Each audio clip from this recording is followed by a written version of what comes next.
And welcome to Weather and Ag in Focus on this Friday Eve. 1:06 in the afternoon. I'm Chief Meteorologist Dean Wysocki, alongside with our wonderful, talented Ag Director, Bridgette Readel. Good afternoon, Bridgette. How's your day going so far? Going well. Hey, it must be more like fall. You have flannel on today. I look like Paul Bunyan, except about the 5-foot version of him. So, If you brought an axe to work, people are going to have greater questions than just that. well, they all know I have an axe to grind, so I don't need to bring an axe to work, That's really. right. That's right. There you go. A lot of clouds, a lot Excellent. of fog in the area, still continuing to hang on, especially west of the valley. But temperatures, again, above normal for this time of the year. It's we haven't had a stretch of more than 2 days. Can you believe it? Since October. We might have had a 3-day stretch. I'll have to check my calendar in the weather office, but I don't think we've had a stretch more than 2 days of below normal temperatures. Just an incredible, just mild Okay. start to fall. But there's always a but. There are changes coming, it looks like, as we're starting to see the signs of a complete flip in the atmosphere where we're going to start seeing the Arctic open up. Now, it's not going to be all of a sudden, but it looks like a gradual turn to colder air as we head towards at least part of next week. It's questionable whether it sticks around, but behind that, by the end of the month, I do believe we'll have some true cold air coming in here. It looks like probably Thanksgiving weekend, if not a little bit sooner than that. So hopefully that does not impede on any Thanksgiving travel. I know a lot of people hit the roads during Thanksgiving weekend, and boy, it looks cold that weekend. That could change, but that's the way it's really Okay. starting to trend. Cold weather's not a big deal, though. It's what you bring with it for precipitation. That's the Exactly. concern. Right. And usually before we get that big cold dump of air, we typically will get a strong storm system prior to that allows that cold air to dump in. Now, we do have one of those coming in next week, and we'll see a brief punch of cold air after that. But some much needed moisture, and I'm talking widespread throughout the area. This is probably some of the best news I've seen come our way In a while. in the last month and a half. Seriously. Yeah. Now it's unfortunately, it doesn't look like it's going to hit the areas that need it the most, which is the far western part of the state. Doesn't mean they're going to get totally missed out, but it doesn't look like they'll see nearly as much as we do here in the eastern third of the state and into Minnesota. And again, this track could change. The main storm track so far this year or this fall has been to our south. Now, could this stay to our south? It sure could. It wouldn't shock me if new model runs come in over the weekend where this thing stays to our south. But right now, all models are in pretty good agreement that this thing comes north, and we see some widespread rain by Tuesday of next week. And we'll detail a little bit of that more at the towards the end of the show. Okay, excellent. Well, one of the things that I forgot to mention yesterday was the names of those who have won rain gauges and a grain gauge from us with our Here We Grow project with our yield contest. We wanted folks to give us their guesses. How many bushels of corn did you think we were going to raise? And we came in at 194 bushels of corn. We actually beat the field average. Felt like we had a pretty good crop out there. Like everybody else, we'd probably take another buck on corn right now. So feel free to pay us a little bit more, whoever's listening. But nonetheless, it allowed us to give our donation to Farm Rescue for all the good work that they do across, again, 9 states, nearing 1,200 families that they've been able to help. So we gave them our donation of $1,000 yesterday, but to Jeff and to Clyde, who both came in at 192 bushels of corn, so they got the closest without going over. I have rain gauges for you at the front desk at our studio. Stop by anywhere before 5 o'clock on a business day to pick them up. And then our grain gauge, which was donated by IntelliFarms from Castleton, North Dakota, that is going to go to a listener, Chris. And I know who Chris is. I know he lives in northern Minnesota, so I'm just going to make sure to hand it off at a trade show one of these days. So it's been great fun to do this project. All of our videos are up for you to watch. They are on our Facebook page. They are on YouTube. And just like when you watch us every day, you can catch us there as well as Acres TV. And don't forget to call with those questions on the Red Wing Shoe line, 701-293-9000. So there, all the housekeeping taken care of for the day, Dean. Are you sure? We got it all in. Ooh, I hope so. I didn't want to leave out our winners. I mean, they went through the effort of sending us their guesses. I wanted to make sure to give Right. them good And recognition. what did before Justin bailed on us and quit? What did he have? Didn't he have 200? I think he was at 225, Oh but he's wow. probably listening and will text us his response. But Oh he sure. was a little bit higher. Here's the thing though. Justin Storm, as one of our teammates through the majority of this project, does a fabulous job of setting a goal that's high, raising that bar. So all we have to do is get there. And we tried, but we We came weren't close. quite there. We came Yeah, we close. weren't quite there. Well, and the one video that you shot, which I think you said was one of the best ones that you got, both you and Justin did, with the seed and doing the pep talk, The and seed. Okay, that so was the yeah, if you best. haven't watched these, we were trying to coach our corn seed up to hit that goal, and we had our bags of seeds sitting in chairs in an office with their little Dairyland seed caps on, and I was coaching them up about what they were going to do for yield, and Justin came in and blew the whistle and said, "Hustle up! I got money riding on this." So it was a lot of fun to do those, and we did a lot of learning moments from the days that we spray painted the corn to see how much growth we were going to get in a 24-hour period to the days that we were talking about farm safety. We also were in the field when we checked the field for nitrogen deficiencies, and then all the way out until we got to harvest when we combined it and took it back to the bin. So check those out. They were a good series of videos. And if anybody wants to watch those videos, Bridgette, Uh, Facebook and YouTube under Weather and Ag in Focus. You can find us there. perfect, perfect. And there's some funny Yeah. videos on there too, so you get Well, we do a lot of things that bring humor. a little amusement in there for sure. Well, Absolutely. we got a special guest coming on today. I know we kind of were talking about this a little bit yesterday, but explain who's coming on with us, because this sounds really interesting. Okay, now shoot, I'm sitting I'm sitting too far away to go grab my actual copy of the book, but Lee Klancher, and I have to make sure I'm saying Lee's last name right, and I met at the Farm Progress Show in Iowa back in August. And he was there with Case IH talking about a number of book lines that they have. But Lee is an author who writes specifically about farm equipment. And he just released a book in time for Christmas. It's called Snoopy and the Spy. And for those in the region who remember the IH tractors that had the very long front nose, they articulated in the middle. I've had farmers say, "Oh, but the frame always broke on that tractor." It was good horsepower, and it was sort of during the time frame, not sort of, but it was during the time frame that there was a lot of pressure for more horsepower, bigger tractors. John Deere was coming out with front wheel drives, and so this book is about Case IH and some tractor espionage. So it's called Snoopy and the Spy. And I'm very much looking forward to talking to Lee and kind of his history in farm equipment, but then also the preimpetus to this book, what brought it around. So I will Tractor get a picture of the. espionage. Yeah, yeah, absolutely. It's pretty Interesting. cool. So Cool. I'm going to get this picture sent over to Addison so we can get this in our live stream for today, because that way people can see what the book looks like and be ready to place their orders just like I did to get your copy. Perfect, perfect.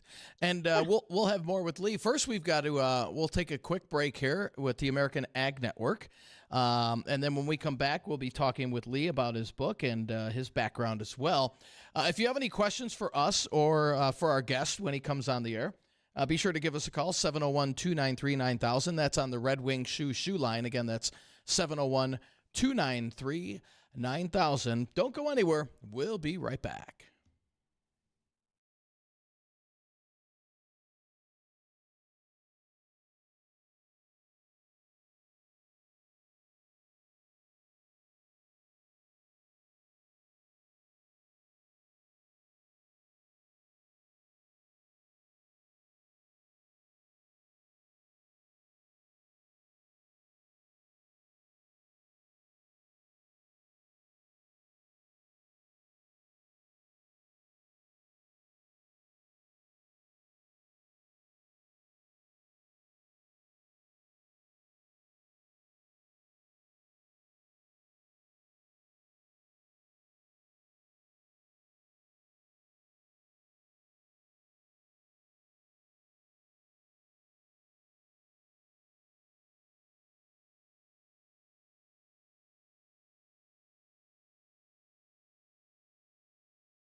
And welcome back to Weather and Egg in Focus. Thanks for joining us. So glad that you're here today because I've really been waiting to talk to this guest ever since I had a chance to meet Lee at Farm Progress in Iowa this summer. And so joining us today is Lee Klancher. And Lee, did I say that right? I never did ask you in the advance.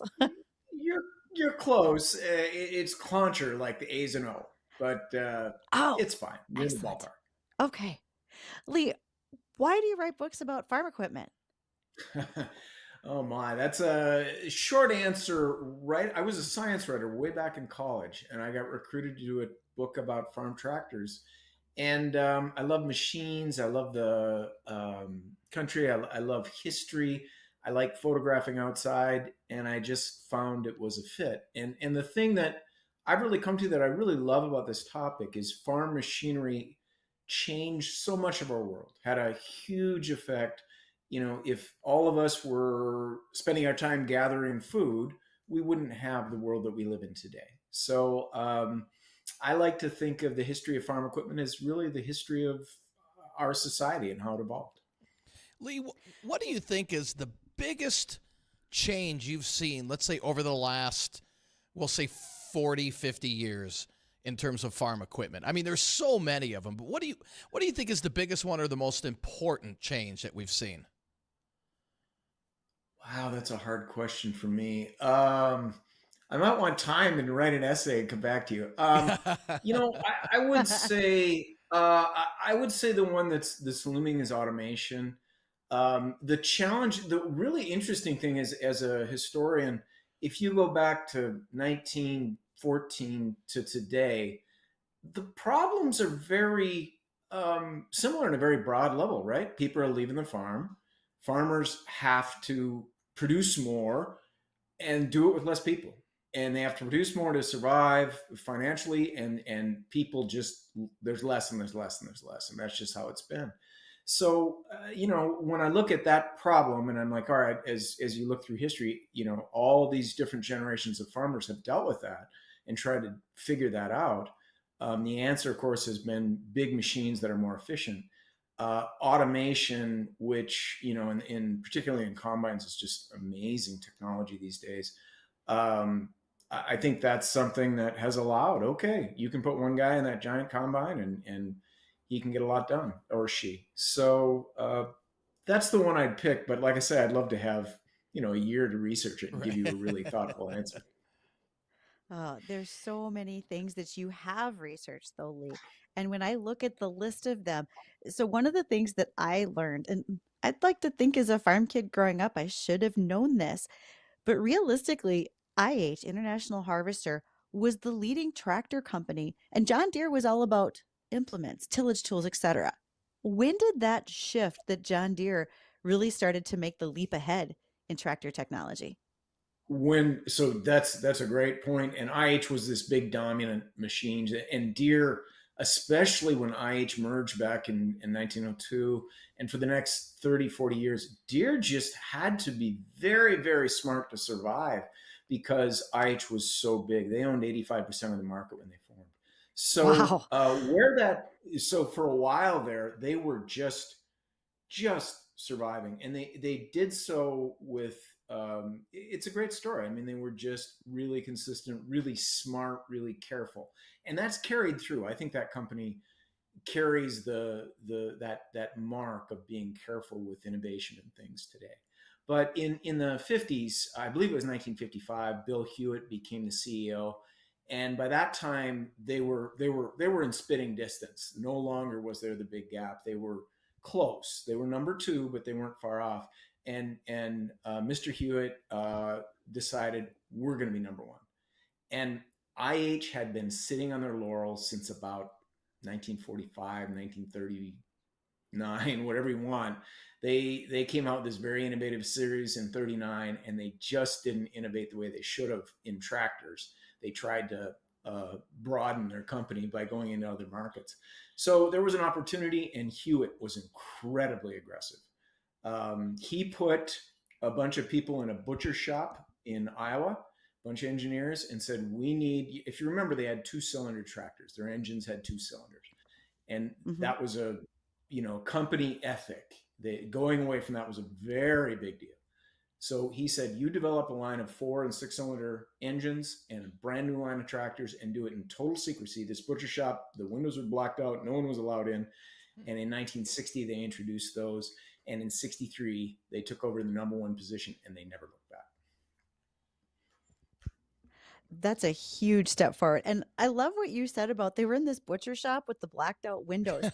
This was truly secretive work. And we wouldn't necessarily think of that today, but they didn't have a secure place to go where everybody didn't see it and then take it to the coffee shop where the engineers from the other company are all sitting around too, right?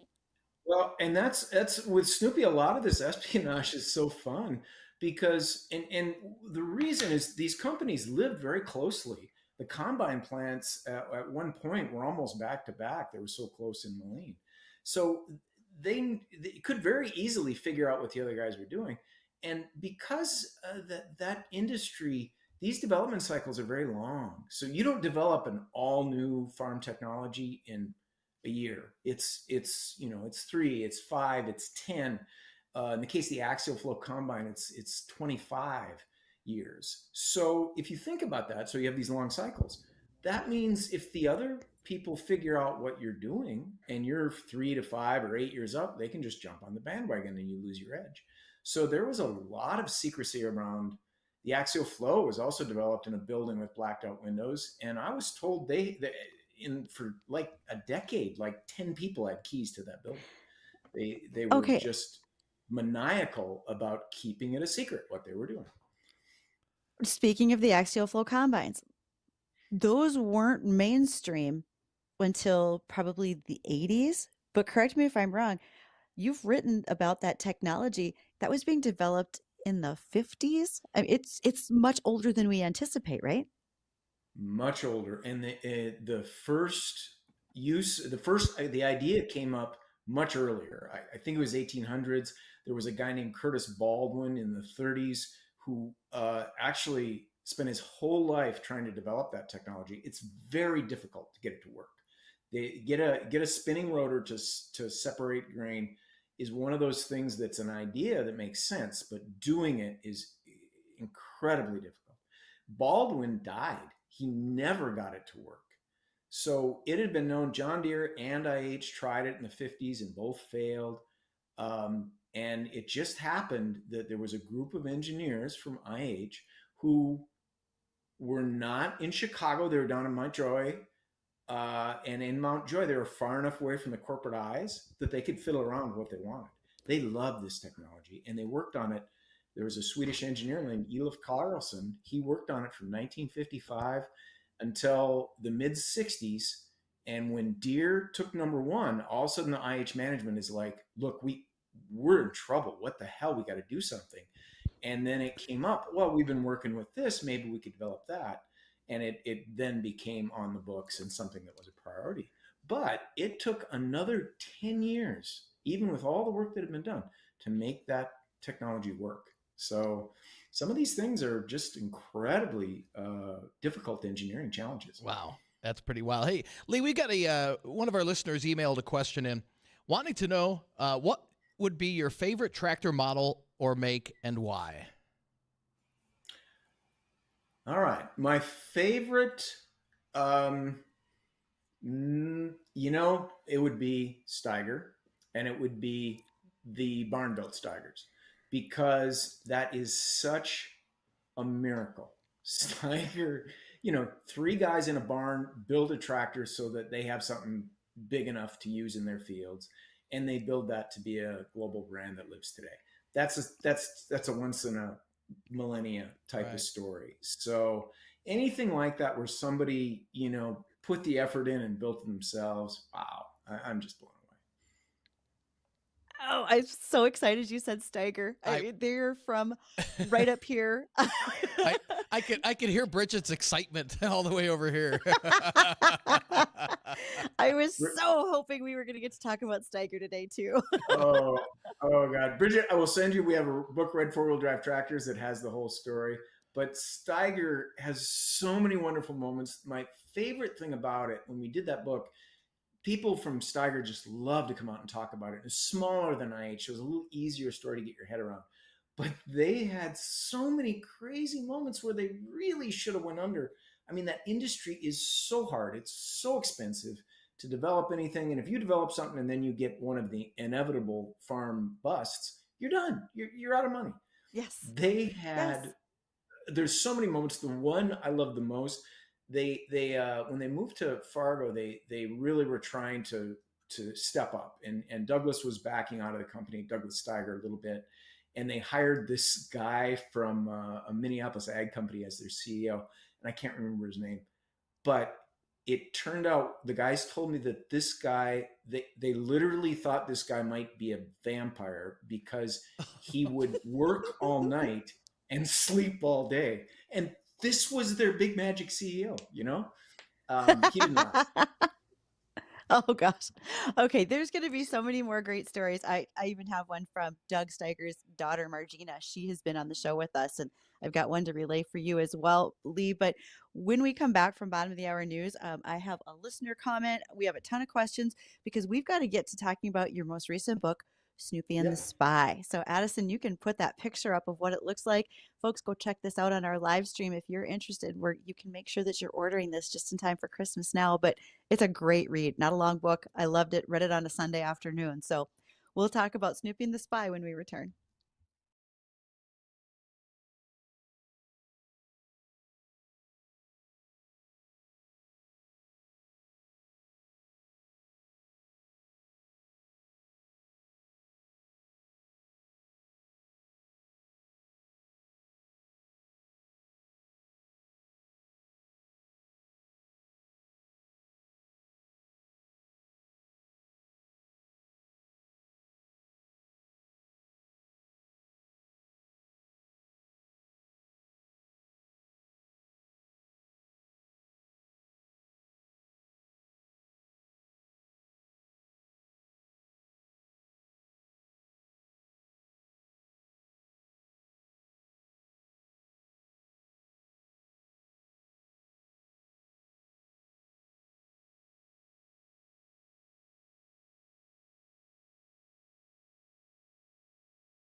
Thanks for joining myself and our Chief Meteorologist, Dean Wysocki, today. We're thrilled that you're here, and especially to hear our guest, Lee Klancher. Lee is a historian for tractors. And, as someone who spent the majority of her career killing weeds and getting rid of bugs from fields, I I get so much more excited about farm equipment now than I ever did with things like Steiger and just talking about those older series tractors. Everybody had the 4010s, the 4020s. I grew up with, a 706 on the farm. Lee, you have written all these fantastic books, and the most recent one is called Snoopy and the Spy. So let's start out with, what's the Snoopy tractor? What was going on with that machine in the 70s? Well, so the Snoopy tractor is sort of the star of this. And the Snoopy tractor is the IH 2+2. And to back up a step, where this book came from was I've done all these big, thorough histories of farm machine history, Farmhouse Century, Red Tractors. And this one, I wanted to be something different. I wanted to be a little broader market book. And I wanted it to be just a really exciting, interesting narrative. So what I looked at was what in all this work, I've been working 20 years, however you want to cut it. I've been doing this a long time. What is the time and story that's really interesting? And the time from 75 to 82, we touched on this before, right? Deere takes over the number 1 slot. IH is number 2. IH kind of got their stuff together by 69, 70, had pretty good new management in place, and was trying to get back to number 1. Deere, in the meantime, was determined to hold on to number 1. And they were just like doing things nobody had done in terms of research and development spending to make sure they stayed on top. Harvester, as the 70s wore on, was not just fighting to try get back into number 1. They were fighting to survive. And in this very volatile, exciting technological time, you have the farm crisis hit beginning really in the early 80s, kind of marked by the grain embargo in 79. So that time period is just fascinating. There's so much going on. And then we had stories from a man named Bud Ewell. Bud Ewell was an International Harvester salesperson. He, in a very colorful man, very colorful speaker, former Marine who approached everything like he was charging a hill and he was the last man that was going to take it. Yes. Wonderfully quotable, from reading the book, and quite a character. And he had talked to us for these other books. We had interviewed him multiple times. We had, I think, 6 hours of tape of him talking about the things that happened to him. And then he had spoken at a lot of these tractor events, Red Power Roundups. And those guys were great. They recorded them. So we had this vast archive of things, of first-person stories that we could use. And the backdrop is all the other crazy things that are happening. So when you read this book, you're going to be immersed in kind of 78 to 82 and in kind of day-to-day events that are happening in this battle between Deere and IH and the other makers as well. Oh man, there was so much going on in that time frame because tractors were making leaps and bounds in horsepower and technology. This was about the same time that, so the 2+2 came out and John Deere was working to bring out front wheel drives, right? This was like the first start of that era of tractors. They were getting them to work. So they'd had, and it was becoming a popular thing because everything was about horsepower and traction. I mean, the thing we talked about, less people, more ground, meaning you need more power and the implements are bigger. So you need more traction. So 4-wheel drives are becoming a big deal. The mechanical or hydraulic, either one, front assist tractors, which is like a row crop tractor with the, lugged front wheels and a drive in the front, were terrible in the 60s and the 70s and really kind of into the 80s. So Deere is being Deere, meaning they're getting it right. And the series you're talking about, the 50 series of Deere, had a much, much improved front wheel drive system. And that's what prompted Bud Ewell to sneak into a Deere convention, which is where the book kind of begins. It does. So I have a listener question for you, but before I get to that, that 2+2, the reason it stands out for me is I grew up on a farm that was primarily green. We were very John Deere. But there was a Yep. time that when I was in elementary school, I think the local case dealer was trying, or IH dealer was trying to get my dad's attention. We had a demo of the Sure. 2+2s on our farm. And I will never forget being mad as hell having to get on the school bus. But my brother and sister were too young. They weren't in school yet. So they got to stay home and ride in all these tractors with all these people around and have the church ladies bring lunch out. But I had to go to school that day. So there are pictures of those tractors in our yard and in the photo albums at home. And it's just a memory of why this tractor stands out for me. Well, and the 2+2 Now, was a very clever use. IH used two from their 86 series tractors, two rear ends, mated them, made it hinge, and within the new leadership had them actually think about doing market research, which they hadn't done very well in the past. And that showed there was a gap in this kind of 150 horsepower, four-wheel drive row crop machine. And that's what it was. So they didn't have to develop too much because they used some existing parts, and it was very innovative. It really helped IH. It was funny looking, as you might recall. Bud Ewell, who when he was shown it and they were telling him he has to sell it, he said that's the ugliest thing God ever made. So he really did. Okay, so he was a character. some listener questions. One of them is, who spent more money on their R&D? Case, or at the time it was IH, or John Deere? Deere, as far as the records go, every year Deere did. Every year. Mm-hmm. Now, IH upped it quite a bit and was getting very close by, I think it's 81. And there are quotes where Arch McCardle, the much maligned leader, short-term leader of IH, said that they were going to spend, he quoted a number that would have been more than Deere for 82, but when the 82 annual report came out, that line wasn't in there. They usually say how much they spent in research and development. They didn't in 82. In 82, they were about to fail. They were losing money so badly. So they probably didn't want to be able. So pretty much Deere outspent them despite all the effort IH put in. Deere was just, I mean, they were putting a larger proportion of their annual revenue and a larger number into R&D. They just spent. It's crazy. Wow. And Lee, I mean, you've seen everything, like I said, come from so far in terms of technology. What do you see happening over the next 20 years in advancement that's going to help our ag community? Again, automation, but we're getting, that's really happening. There's a lot of talk. One of the things that's really interesting to me, there's a lot of talk about, well, and I don't know if it'll happen. If you had a fully automated tractor, which a lot of people are very resistant to. Why is that? I don't know.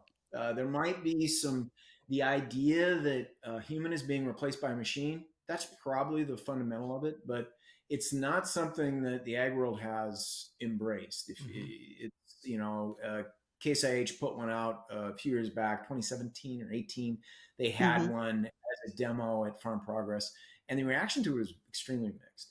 At that time, if you go fully automated, they don't have to be so big. You can have a bunch of little ones, because big is important, because your driver is going to wear out and need to go to sleep, and often there just isn't, there's not a lot of labor on a farm. So you got to have these huge machines. Well, if they're automated, let them run all night. Let them run all week. Who cares? And then you can have smaller machines, smaller implements. So that's a fascinating thing to me. Otherwise, we're going to keep seeing bigger, more powerful, and more computers. That's for sure. And I think the advances in seed technology and those things. So it'll be fun to watch. Interesting. We also had a listener comment when we had our discussion about rotary combines, mentioned that Gleaner was actually the first rotor that was mass produced for years and was way ahead of its time, as well as both IH and Deere. And I think that I've read that before. I think that's very true. Oh yeah, and that story's in Snoopy. The New Holland was a year sooner, 1975. New Holland twin rotor. There was a man named, I believe it's Bill Hill, who was an IH engineer working on the axial flow in the late 60s and early 70s. He decided that it should be a two rotor, not a one rotor system, which is what the New Holland is. And he and the chief engineer got into a spat about that, and he left, went to New Holland. 3 years later, the IH engineers are in a parking lot. They find a twin rotor combine parked, and they literally actually drove it, which is completely, you shouldn't do that, right? I mean, somebody else did. It's a New Holland twin rotor combine. Right. And realized that this engineer had taken the drawings with him to New Holland, and they developed the twin rotor. There was a huge lawsuit. It was settled out of court, so we don't know what happened. And of course, now the two companies are combined, so nobody cares. But right. Nobody cares. that is that is a lot of intrigue in that twin rotor combine. Lee, have you ever written any books on Steiger or Bobcat as two tractor names that are very near and dear to this region? My book, Red Four-Wheel Drive Tractors, has a good third of that book is Steiger. So a lot about Steiger there. Bobcat, I haven't. I have talked to those families, and we just never quite got it together. I'd love to.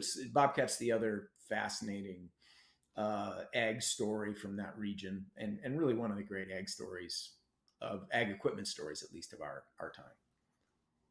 Oh, so Lee, where are people going to come and find your book, Snoopy and the Spy, and so many others? Because I think we've piqued the interest for many folks that they probably want to follow up with all the stories that you have to share. Great. Our books are available anywhere books are sold. Quite a few of them will be at Case IH dealerships. You can check that out. But any bookstore, if they don't have them, can order them. And of course, any of the big online retailers have it. You also can go to octanepress.com and get our books. They're priced competitively there. And I'd say if somebody hasn't, if you're new to my stuff, go get Snoopy and the Spy. There's Deere, there's IH, there's other brands. It's quick, it's fun, and if you like that, there's lots more where that came from.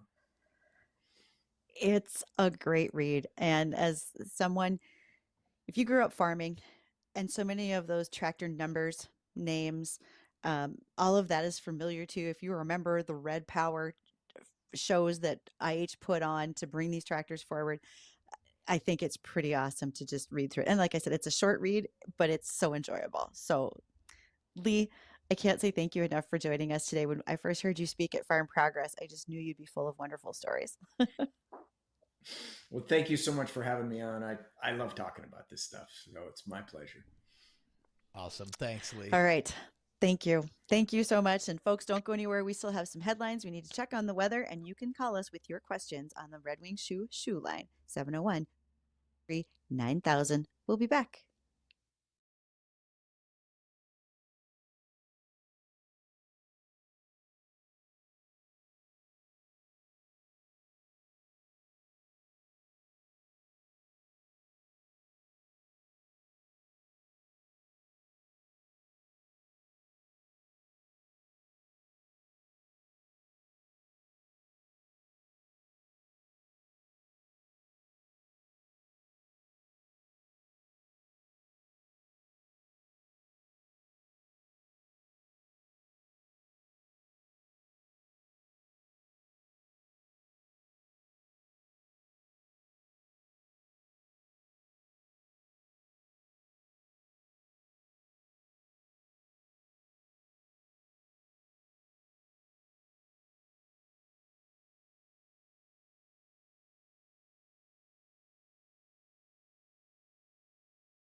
And welcome back to Weather and Ag in Focus. 1:53 in the afternoon.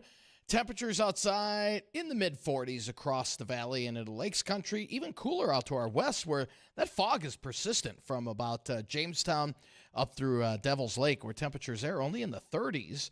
And just west of that, it's in the 50s. So if you're going west on 94, you're going to start in Fargo in the 40s, drop into the 30s with the fog in Jamestown, and just west of Jamestown, you'll pop up into the 50s and into the 60s by the time you get into the western part of the state. So you've got every season within about a 4.5, 5-hour drive if you're going on 94. So kind of weird weather that we've got for today. And we're going to hang with the clouds for the rest of the afternoon. And then tomorrow we'll finally see a little sunshine, highs in the low 50s.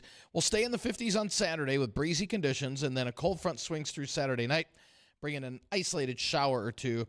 And then Sunday, breezy out of the north with 40s coming back. And then 50s come back on Monday. And then a good chance of widespread rain for Monday night, especially Tuesday, it looks like mainly. But Tuesday into Wednesday, widespread rain. Now, it'll probably end as some wet snow on Wednesday as temperatures fall back into the 30s.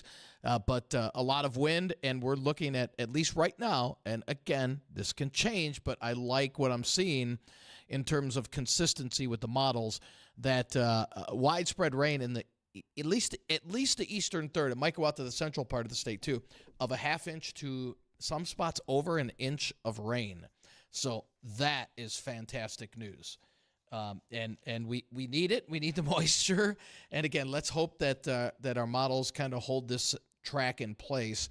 I'm sure it'll change a few times between now and early next week, but at least our models are pretty consistent on this for some much needed moisture.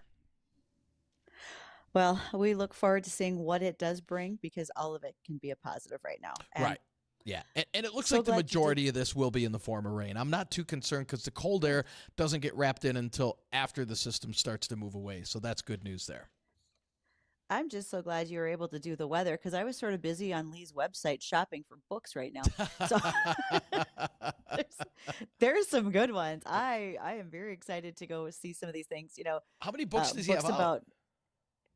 Well, his website, he has several himself, but his website includes more, such as the Diesel Odyssey of Clessie Cummins, the guy who built Cummins engines. I mean, it's fascinating. He made mention, Lee made mention in his book about the Farm Progress Show, which in Iowa, it covers 600 acres. This used to be held on somebody's farm. They would plan for 2 years and clean up for a year afterwards.